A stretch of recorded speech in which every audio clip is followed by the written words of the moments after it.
famílias. Hoje a gente tem uma brincadeira e uma atividade também, aproveitando toda a cultura regional que a gente tem aqui no Brasil, onde a gente mora.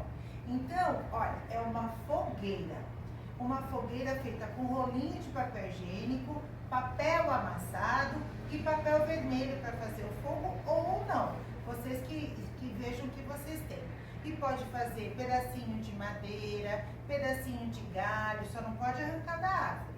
E aí é só aproveitar, chamar o pessoal de casa, a mamãe, a família e vamos dançar, olha lá, dançar com o irmãozinho, dançar com a mamãe, com o papai e aí a gente vai pular a fogueira, olha lá, ó, quem não conseguir pode dar um passo bem grande, olha lá, pode brincar do jeito que quiser, ó, assim é a brincadeira.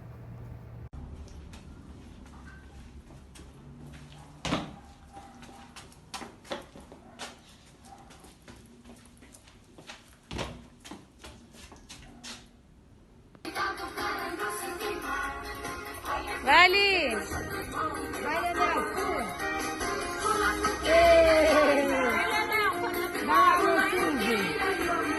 Nessive! Vai, Nessive!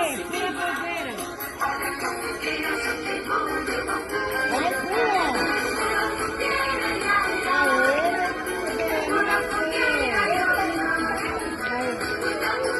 Agora pula! Vamos!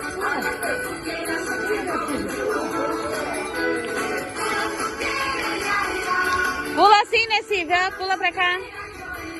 Vai, pula. Ajuda lá, Fê, vai lá.